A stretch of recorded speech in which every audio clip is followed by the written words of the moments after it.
Hello, everyone. We are here today on our live stream with Helena Wolfe, who I'm so happy to see. I mean, Helena and I know each other from years and years ago at the Oregon Astrological Association. I remember when Helena was on the board, there was like 15 Aries on the board or something like that, including Helena. But yeah, so we've known each other for a long time. Um, and we're here with Rachel I Starkweather. was probably Say again? Helena's on the outskirts six of of them town. So her because I internet have a is kind of. stellium in Aries. You have a stellium in Aries. Yes, yes, you do. Um, how long have you been an astrologer? You mean when did I Helena? start studying astrology, or when did I have enough? When did I have enough confidence to call myself an astrologer? Mm, how about both?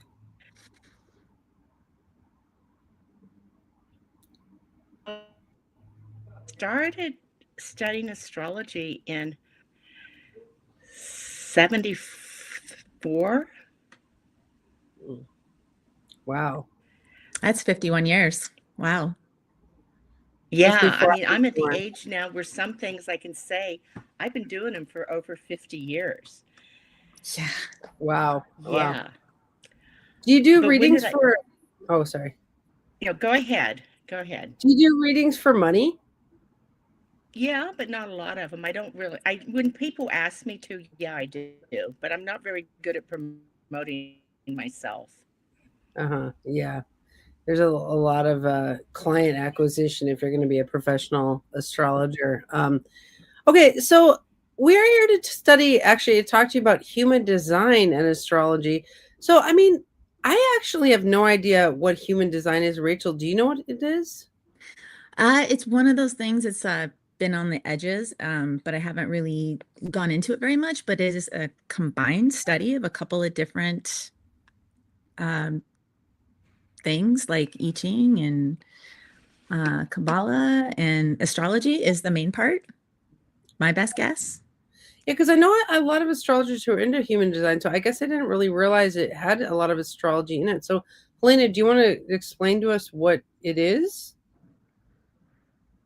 Okay, so and actually, I came to human design when a woman by the name of Zeno was in town, and do you remember our mutual friend Jaguar?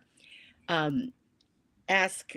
She was a presenter at the Astrology Association one Friday night, which so that was my first introduction. But then I'm going to tell you what it is.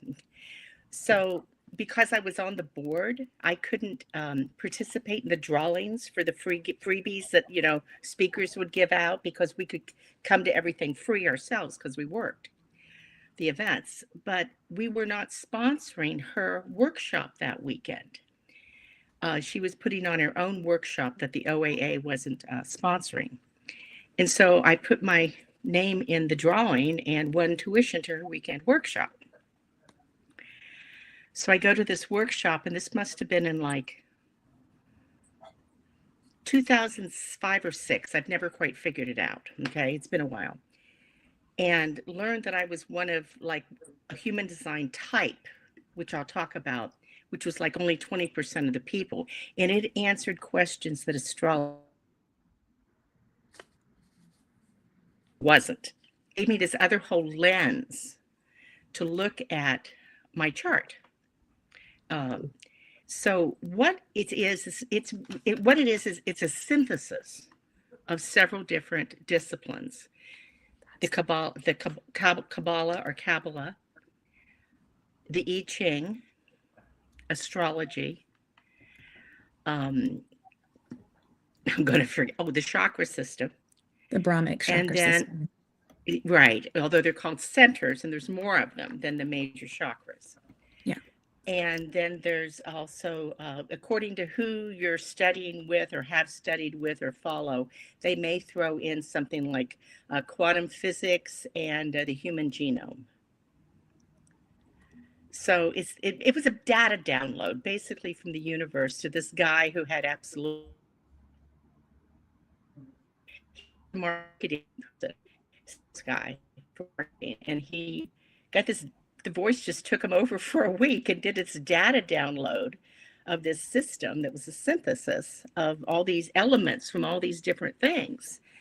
And he did some stuff and he created these charts and threw it away for a year, and it was just freaked him out, and unburied it later when some people hadn't thrown their charts away and go, you know what, there's something to this. And that's what I found. There's something to this. It's like a different way of looking at how we're meant to be, just like astrology does. And it uses astrology for some of the calculations and then some of the interpretations. About the way the body is wired as well as our consciousness. Can you say All that the last little different bit again? schools of thought. I think you're dropping out just a little bit, Helena. Can you say that last little bit again?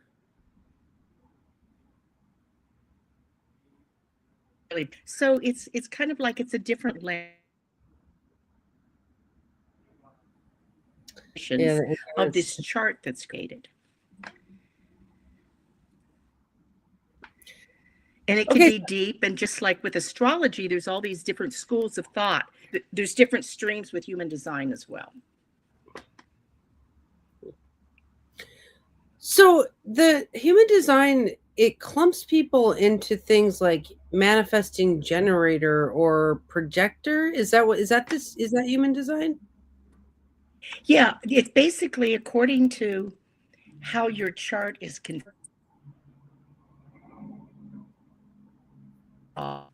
people get separated into basic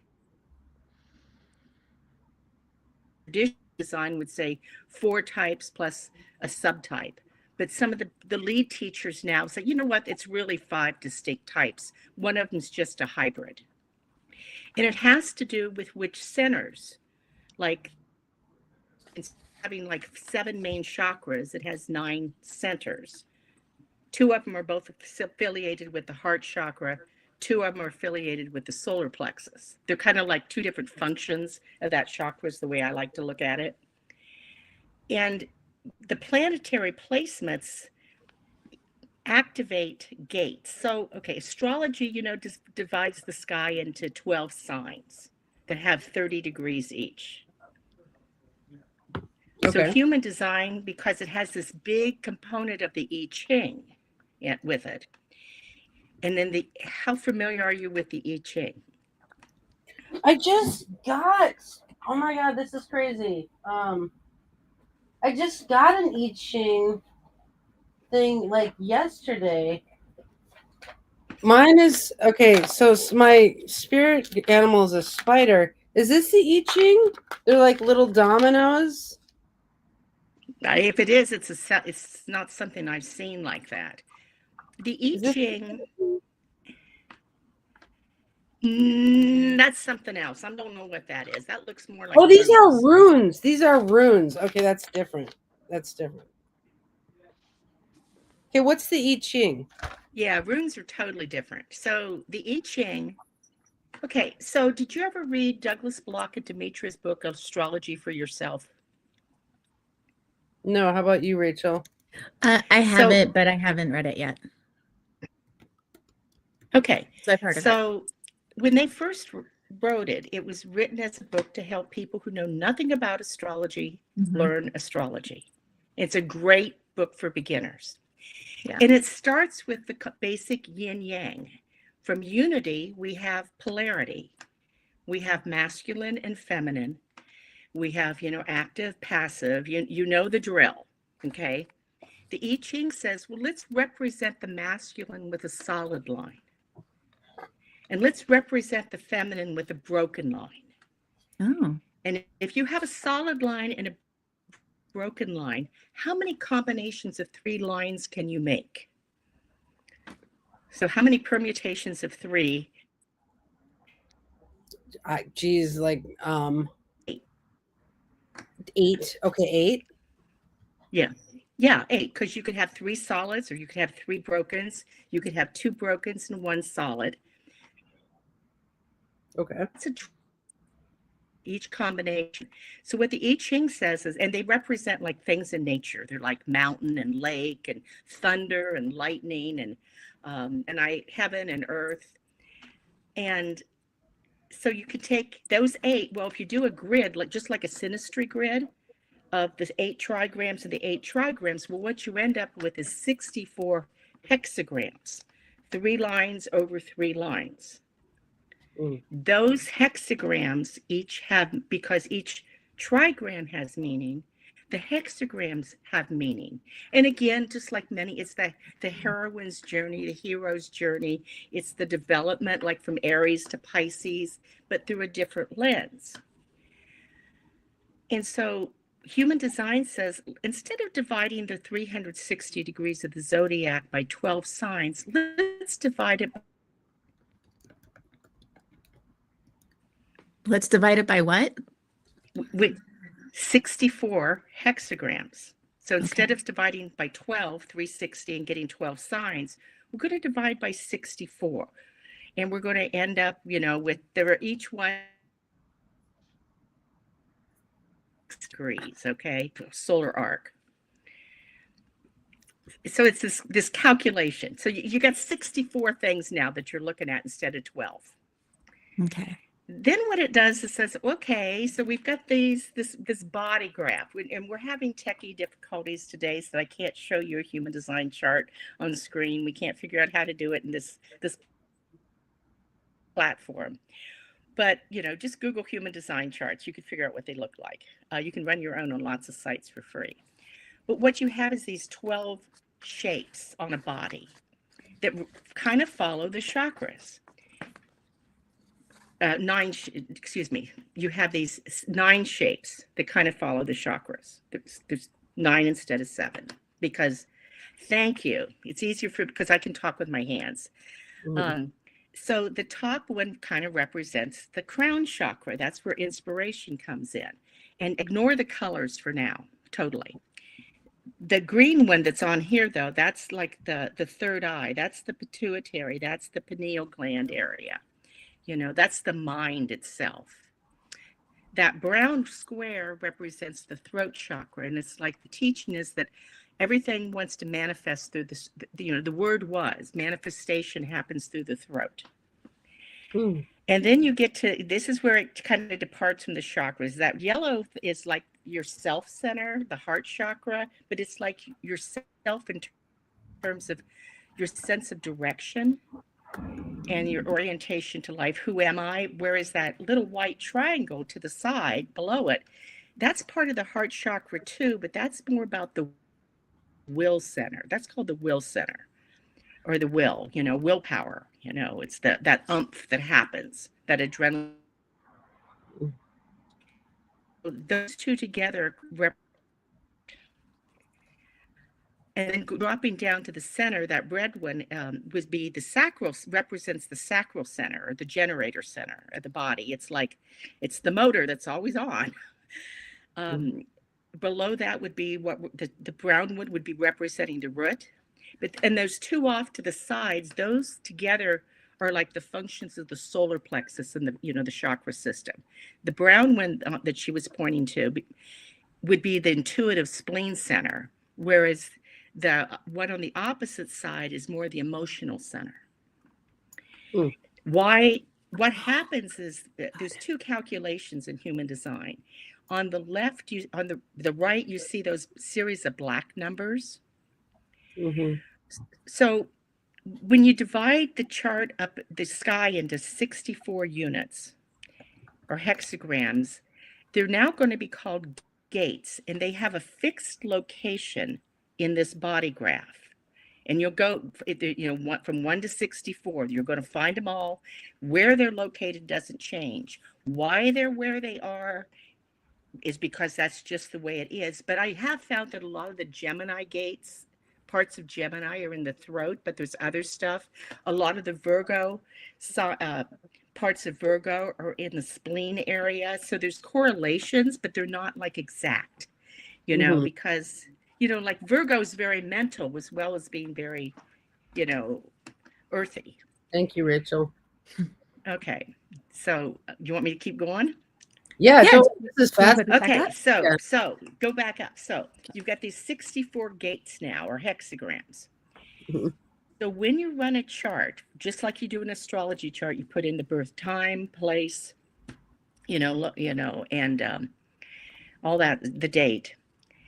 What you're going to get is a calculation that says which of those 64 gates now, as we're going to call them, is each of those planets in. So when you see those black numbers on the right, the big number represents the gate itself, the hexagram, but it has a decimal point and then another number, and that other number will be anywhere from 1 to 6, because a hexagram has into a gate, just like it moves into Aries, and because it starts at 0 and goes to 29. Let's just say, what's that one on the top with Rachel? What's the number of the one on the top? Because it's not sharp for me. Yeah, no. Oh, like the sun number, 52.2? Oh, wait, no, 46.6. Okay, 52.2. That's good. Okay. Yeah. So that basically that says the sun is in gate 52, and it's in gate 52, but it's sitting not on. It's gone past, and it's on 2. And then it'll go to 3, 4, 5, 6, and then it moves on to the next gate, not in sequential number, but in the order that it is around the. If you saw what's called the mandala, you would see the astrological around it, but divided into 64. Oh, So wow. that's like your personality, your soul. That's like what we'd see in an astrology chart. Mhm. But there's a second calculation, which is 88 degrees of solar arc before we're born. Not 90, 88, because that's just the teaching. That's what the red numbers are.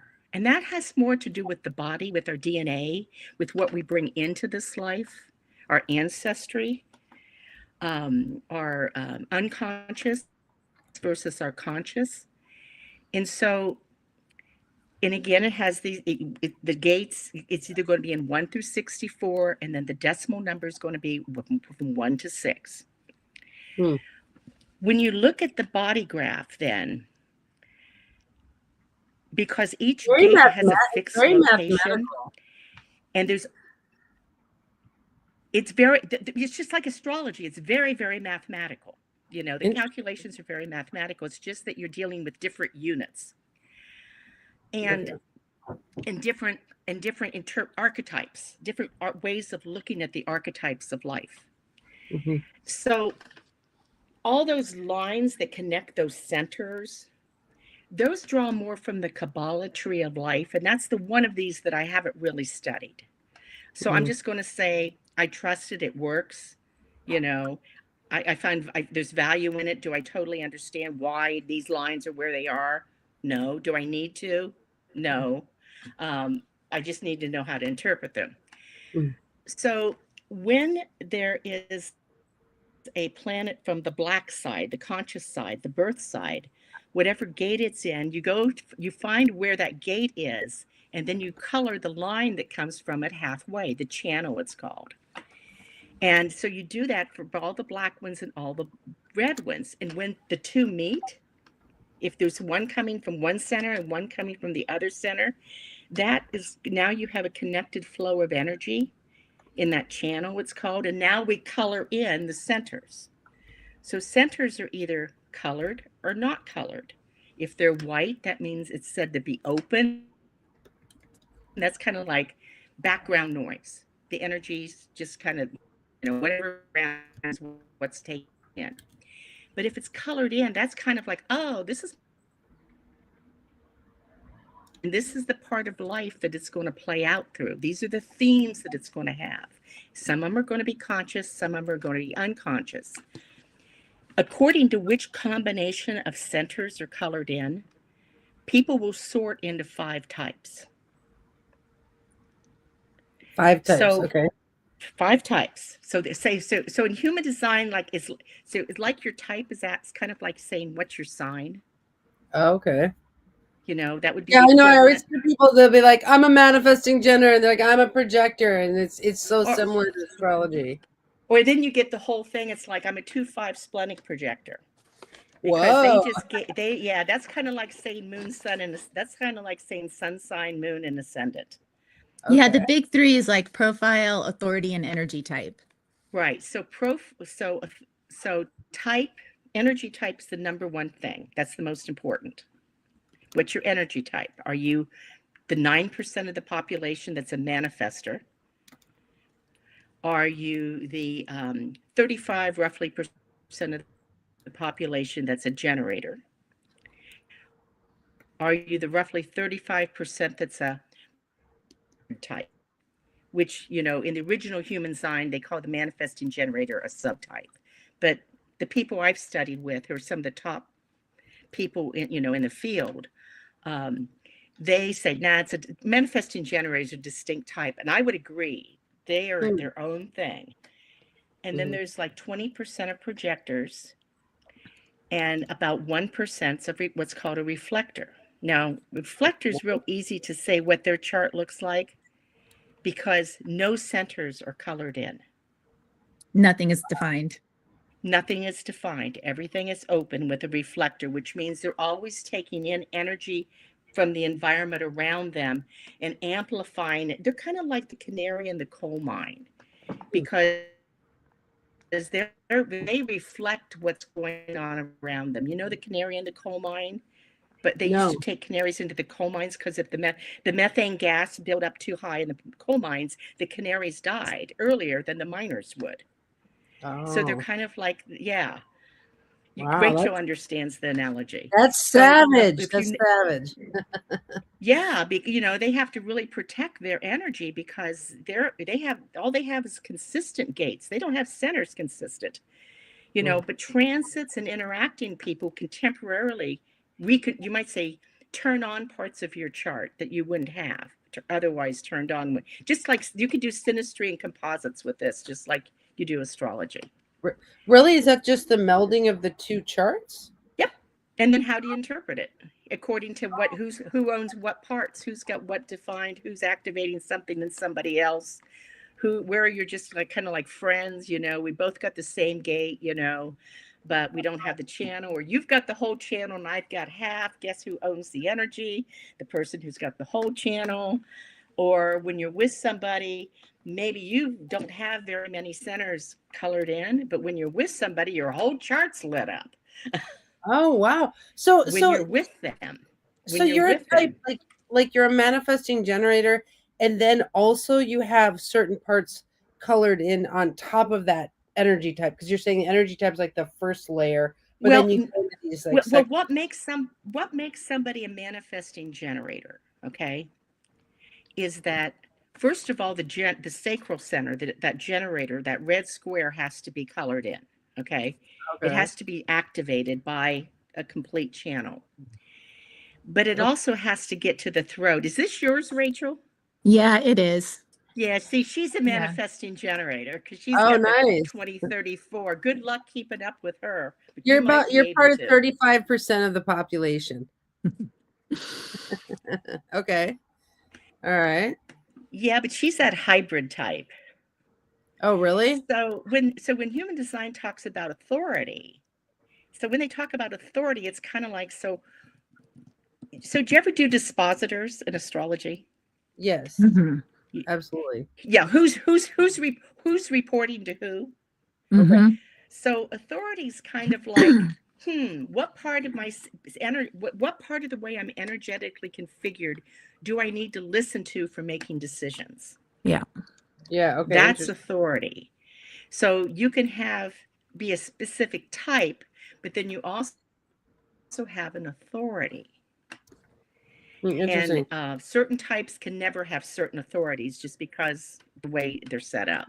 What's an example of an authority? Basically, when you looked at of a what? So what's an example of an authority? Like, You what are cut those? out. Say it again. So what are the examples Okay, of an so authority? the one so emotional authority is the one that has is basically rules. This is an emotional planet. The emotional authority rules. It takes precedence. It has, there's a pecking order. It's the top of the food chain. So if somebody has emotional authority, which means that emotion center that was there on the one side that I don't think you had it colored in. No, I'm sacral. No, right. You're sacral. If her emotion center was colored in or activated because there was connections being made to it, for Rachel to make a good decision for herself about the big things in life, not what am I going to eat for dinner tonight. So the emotion center has waves of energy. So let's just say you got this huge decision to make. Well, huge decisions usually have an emotional component to them, because they're going to impact our life. If you make that decision at the height when you're feeling like really up on that emotional wave, how are you going to feel when you're down here, when you're at neutral? Or if you make, or how are you going to feel when you're down here? Is it still going to be true for you? If you make your decision when you're at the bottom of your emotional wave, well, how are you going to feel about it when you're, again, at baseline or in the up part, because waves go up and down. So if somebody has emotional authority, the goal is that they learn how to listen to themselves to know whether something out, when they invest their energy in it, is it going to are they still going to feel good about it? Is it still going to help them? Okay. Is that the one they have to find calm before they can make a choice? Place of their decision from neutrality.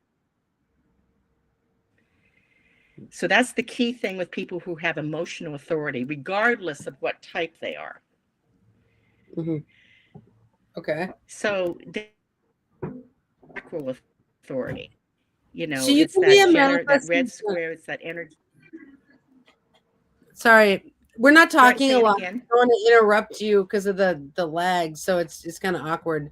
We would normally be talking to you more, but so you can be like a manifesting generator with emotional authority, or you can be a manifesting generator with some other kind of authority. You're going to have sacral authority if you're a manifesting generator without emotional authority, because once the sacral's turned on, then it's like second in the hierarchy. And to be a manifesting generator, the sacral must be turned on. It must, that's part of the definition. Okay. I have a question. Reflector, what is, can a reflector only have a manifesting generator has the sacral. The reflector, what? Go ahead. We cut out. Yeah. The reflector, they can only have probably one or two types of authority, or do they have they have what's called outer authority or lunar authority. Okay. Because there's nothing consistently turned on within the body itself. Okay. So there's like the main authorities, and then there's all these other names for all these like little more minor authorities. But a reflector is usually advised, if it's a really big decision, if they can wait a lunar cycle. Because over the course, just like with astrology, the moon goes through the whole zodiac in a month, in a cycle. Yeah. It's going to go through all 64 gates in the Human Design chart in one cycle. And so it's going to be turning on different centers and activating different centers temporarily as they go through that cycle. So for big decisions, those 1% of the population reflectors, which I feel fortunate because I know like 4. And Andrea, one. Is it our mutual friend? It's our mutual friend. She doesn't care if I share, so Jaguar. Jaguar. She's a reflector. She's a reflector. Oh, wow. I can see that about her. Well, she really protects her energy. Yes. But it's that making decisions can take a while for a reflector. Now, splenic, so sacral authority, somebody who's got sacral authority, because if they're tuned into their body, you can just ask them yes, no questions. And they'll go, Wow. Because if they're tuned into their body.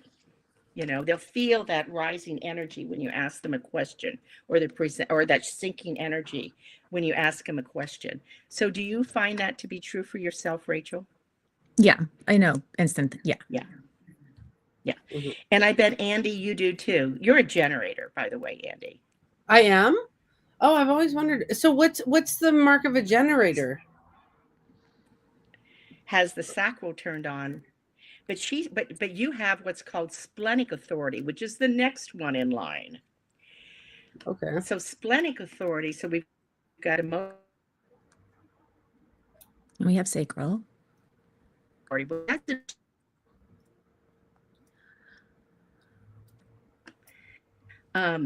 So when you've got that that splenic authority, it's like you just know. You just know. And it's fast because it's speaking from intuition, it's speaking from the spleen, it's speaking from safe. And it's very, very fast because it's very instinctually based. It's also very much about, you know, there's a fear element, you know, all the fear gates, so to speak, are in the spleen because it's all about health and well-being and what will compromise that. Interesting. And then my they call chart. self-projected authority, which it's like a smaller percentage. There's these more minor authority. Those are the big three or four, because, you know, out lunar authority or outer authority. What are you? I am a 2-5 splenic projector. Okay. So I'm one of the 20%. Okay. And what's a projector? And so project. So okay. So let's back up to get to that. So manifestors, truly, their job is to be the idea people. You know, they kind of work. You know, manifestors kind of work on their own creative flow, their own timetable. And if you interrupt a manifestor, they're probably going to get a little ticked off at you and irritated with you because you interrupted their creative flow. A generator just wants to respond and do. You know, what's coming up, what's being presented to them, and respond and react to it and do as a result. Manifesting generators combine the two. So they're like, oh, I got the idea and I'm going to go do it and get it and make it happen. I've looked at chartation. When I can get a chart of somebody who teaches manifestation, they've almost always been manifestors or manifesting generators. Of course it works for them. That makes sense. They're designed for it to work. Okay. And again, my research is very, very limited. So projectors are like more of the guides. But and you're a projector.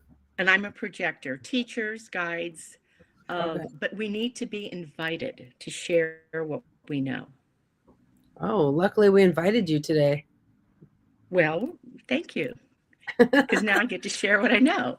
Because sometimes when we try to share what we know without being invited, it falls on deaf ears.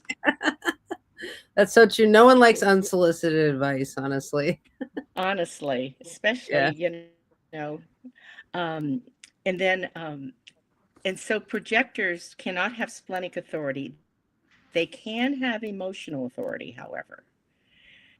Because it just has that, because that emotion center could be turned on by coming from the throat. It could be turned on by coming from the root chakra. It could be turned on by coming from the will center. It just can't go through the sacral.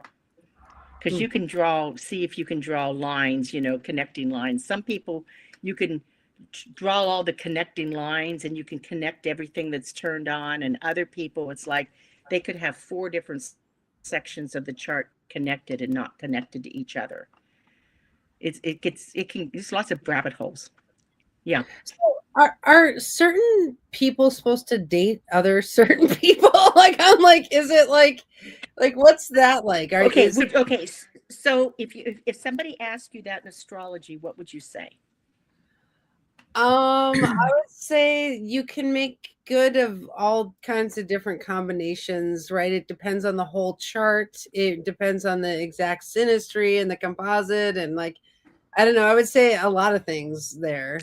And it also depends upon a lot of how the person uses their own energy, because you can do you can do the really high side of the energy, or you can do the shadow side of the energy. Right. And then what happens in the interaction? It's the same thing with human design. Okay. The Okay. same thing. We can't measure someone's level of consciousness and awareness by looking at the chart. Okay. We need context for that. So a projector could date a manifester, or a manifester could date a generator. They would just have to be mature in their use of their kind of manifestation and generation tendencies, kind of thing. Well, just like a composite chart has its own life and its own interpretation. When you do a composite chart in human design, what you're looking at again the relationship between the two. What's the energetic flow? Somebody who's got like the sacral center turned on all the time, and then you get somebody like a manifester or a reflector or a projector who does not have the sacral center turned on, and they can get burnt out by the other person's energy. And that's just something to be aware of. They may need more time away just to get into their own energy, without it being dominated by the sacral energy, because it literally can burn you out. That sounds a little 12th housey. Yeah, it does. Oh, by the way, my Aries stellium is in my 12th house. Oh, wow. Taurus rising, huh? Right. So the conundrum, of my human design astrology chart is I have this stellium in Aries, and I'm what's called a 2-5 splenic projector, which is how much would you like to see me hide? Well, I was going to ask how you overlay, like, how do you use the astrology and the human design together? Like, how do you structure that? Well, when I do events where I've done a couple events where I do mini readings, and they can either have and I usually do a talk too. So by a mini reading, by a human design mini reading, and most people buy both. And so I usually start with the astrology chart because I've got way more history with astrology, and it's way more simple to interpret. Because because that's my first lens that I use. Is like, who is this person from an astrological perspective? What energies are they? What's the archetypes that they are here to manifest? What's the archetypes that they're here to learn how to manage? And then, so I'll look, and here's what your sun's doing. Here's what your sun is doing, because the sun's most of the energy. It's a freaking star, everything else is reflected energy or points in space. I mean, the nodes aren't even like physical. They're all purely energetic. And so I like to talk about the basics in astrology, because that gives me a good snapshot of who that person is and how the energies work out through, the different houses, if we've got a birth time, and, all the things that we know we can do with astrology. But what I have found that when I then do the human design mini reading, and I layer on, oh, here's your type. Here's how that energy works in your body. Here's, these are the centers where your energy is more consistent. These are the centers where all that Aries energy is, which, by the way, most of it is in the will center in human design, not all of it. So it gives more of a how, and also kind of grounds it in the body for me in a way that astrology doesn't. And I've looked at medical astrology over I went to most of the workshops over those years I was in the OAA. And there's a lot of disagreement about, what parts of the chart are ruled and stuff. But I think that bringing in the chakra system as it's presented through the centers, and then saying, oh, well, we've got these planets working in those centers of the body. it just adds a richness to it. And then the decision-making piece is usually, if somebody's, again, 70% of the population's either combined a generator or a manifesting generator. Mm-hmm. And everybody else has to deal with the fact that 70% of the population is a generator and a manifesting generator. Mm-hmm. But that way of teaching, okay, this is how you make decisions, and this is what you need to be aware of in interacting with other people. Then it's just more nuanced energy, energy and explanations of our energy. Mm-hmm. And you can just go, there's a lot of rabbit holes with human design that I won't even touch. Well, It's just yeah, like, I just want to say that I agree with you that I think that I didn't know there was a chakra component to human design, and that is actually really compelling because we do look a lot at the chakras in astrology, at least from where I'm looking, but there is no coherent system per se, and I think this whole idea that you can kind of like map someone's chakra alignment is very compelling. but again, there's like, I studied Barbara Brennan's energy healing books way back when. And for all the chakras, she talked about, the front of the chakra as well as the back of the chakra. And they had different meanings. So when I look at in human design, the heart chakra, what I see is there's the self and the will. Mm-hmm.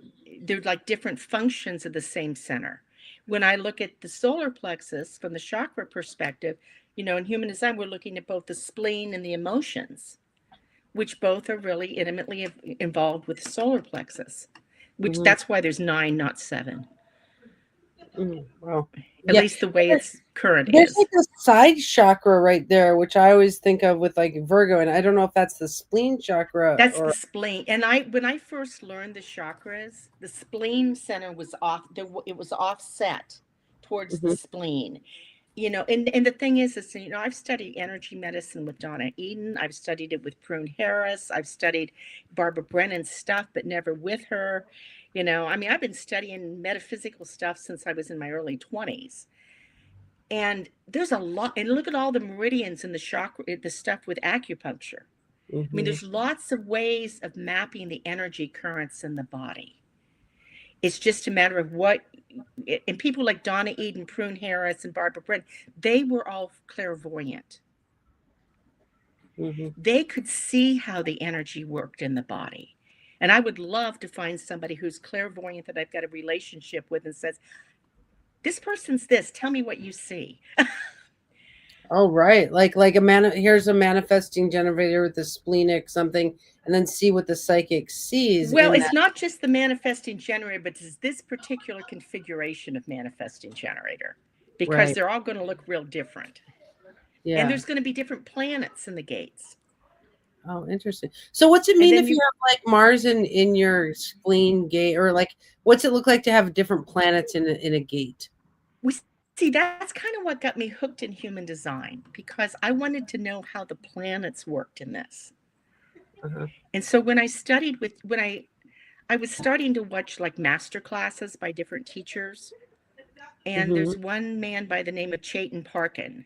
And he was actually in the first, by the guy who got the data dump from the universe. Ra is the name he adopted.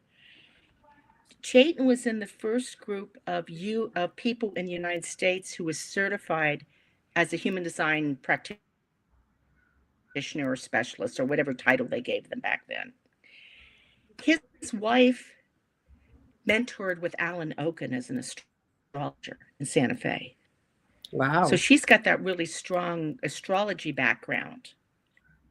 And the Mm-hmm. woman who introduced me to human design was the same person who introduced Chayton to human design, but about a decade earlier in his case.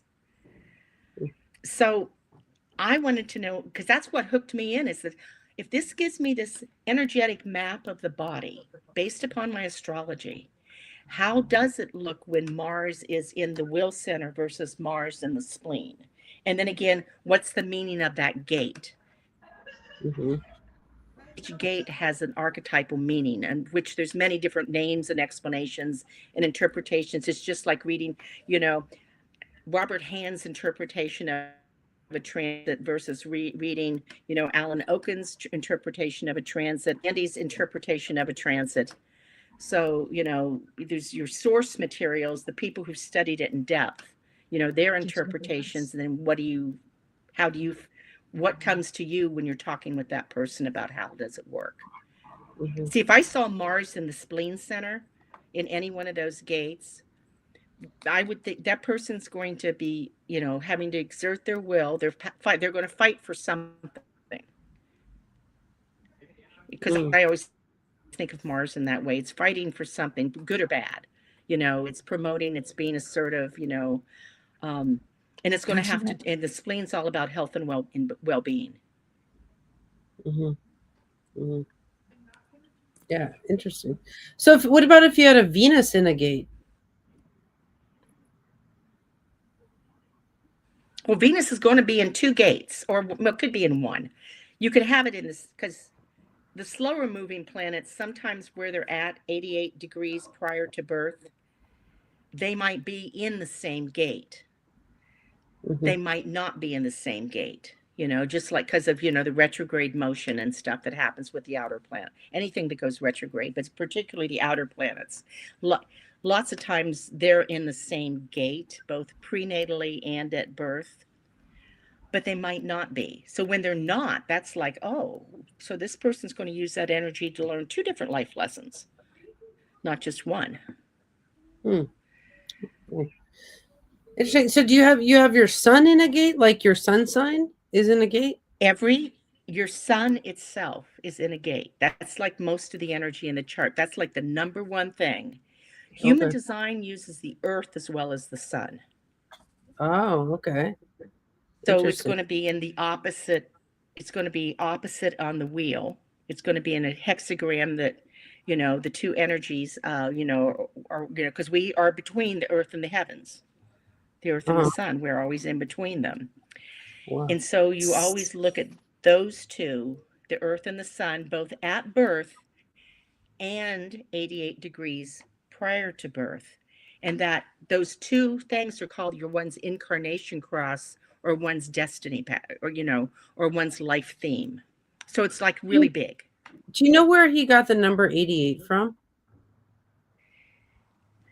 No, that was part of so my understanding is that's just part of the information that was given. What happens though, because it's 88 and not 90, if it was 90 degrees, the lines in both the prenatal and the natal would always be the same line if it was 90 degrees, because it would be an exact square. Because it's not 90 degrees, because it's 88, because again, there's just certain things you just have to say, that's just the way the system is. Okay, I'm not going to fight it. Let's just see where it takes me. You can get different combinations of line numbers between the natal and the prenatal. And that's where the profiles come in. Mm-hmm. So Rachel, what was your profile? It's 6'2". Or there's the other ones. Oh, give me the black first. What's the decimal on the sun on the black side? Oh, 6. And the decimal on the sun on the red side 2. Is 2. Yeah. Okay. So each line kind of has a theme. Mm-hmm. So because of this 88-degree angle, you can get 12 different combinations, and that's all. 1 3, 1 4, 2 2 4, 2 5, and it goes on. As this angle, 88-degree angle, is basically clicking through the zodiac. Clicking through the gates. You can get 12 different combinations of the line numbers. So anybody that's got a line 1 in their profile, which they like to investigate things. It's foundational energy. It's new. Let's explore this. 2's kind of, again, it's that more stabilizing energy. 3 says, but let's experiment.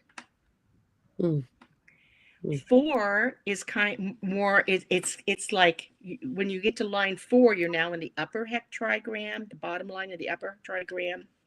So 4 is kind of like a 1, but it's more concerned about, it's more like transpersonal rather than just personal. Mhm. Mhm. 5 and 6 are also more transpersonal rather than personal. Whereas 1, 2, and 3 are very personal. It's like, we're learning this, now we're going to share it. So people who have 6s in their profile sometimes can be a little aloof because been there, done that. I got lots of t-shirts, Let me tell you all about it. Oh, I'll show Okay. you how to do it. I'll show you how to do it better if you can get out of hiding like 2s like to do. Is it? So is this the guy who invented it? He's the guy, I wouldn't say invented it. He's the guy that received the information. Okay, interesting. Um, I personally, he there's people who follow what the way he's laid it out, and that would be traditional human design. And then there's people who basically have said, there's a spiritual component to all of life, and he doesn't address it. So he's a people like cutie pie. huh? He's a cutie pie. You can listen to his stuff. I personally, he there's his early stuff and then his later stuff. Uh-huh. It burned him out literally, but he didn't have a very spiritual perspective on life at all. It was very much the mechanics. This is very much mechanics. Wow. And so people like Chayton Parkin, and then another big name right now is Karen. Well, it was Karen Curry Parker. Now she's got her doctorate in integrative health. She's just going by Dr. Karen Parker, and so Chayton Parker's rebranded himself as evolutionary human design, kind of like you saw some stuff with Pluto and Jeff Green happen in astrology. It's like, let's look at this from a little bit different lens. And then Karen Curry Parker, or Karen Parker, hers is rebranded as quantum human design, and she's really about the health aspects of it. Interesting. And I got hooked into that part, the whole health and wellness, using this for health and wellness decisions and guidance and stuff. Okay, so Helena, thank you so much for all this information. I do want us to take a few minutes to find out where people can find you if they want a reading with you, or if either astrology or human design. Where can they find you? Okay, well, and I'm really sorry that our internet was so bad today, but it's out of my control. Yeah. I do have a website. It's just www.helenawolfe.com. You can find me on Facebook, either directly or under Tumbleweed Connections. So I do business as Tumbleweed Connections. My website is very rudimentary and basics. You cannot book an appointment on it yet, but you can contact me. Okay. And my email is just connect@helenawolfe.com. Okay. Connect. Send me a text. Don't call me. Helena. Sorry, I'm typing this up. .com. Okay, connect@helenawolfe.com. Yeah, if I was gonna get a human design reading, it would for sure be from you, because I just know you're such a good astrologer. I've known you forever, and just like it just seems like you really get the integration of the two together and all that kind of stuff. So, any last things you want to share with us? Well, even if I'm just doing a human design chart, I'm going to look at their astrology chart first. because that just tells me a whole other thing about who this person is, Yes. and then why are you here? And I just like to help people get a better sense of, it's not who you were meant to be, but it's kind of like what works in terms of how we do it. Mm-hmm. Yeah, nice. Because this, just like astrology works, this stuff works. Yeah, it's definitely, even not is it real or not, but is it useful? And I think it definitely is absolutely useful in helping people. So, well, thank you all for coming today. One last thing. One of the things about the usefulness, there's something that happens to somebody when they feel like they've been seen. Yeah. Yes, and that's my gift. And it's the way my chart's put together, is I can see who they could be if they were being their highest and best self. And let's see what the obstacles are in your way and how can we remove them. Beautiful. Well, thank you, Helena. I have to say, we've been talking on Facebook for all these years, and now that we got an hour together, I just feel so much closer. So, no, not to be weird, but I'm just like, oh, Helena, All right. Well, thank you, Rachel. Thank you, Helena. Thank you, Rachel. Reach out. Have a great night, guys. All right. Bye-bye. Bye-bye.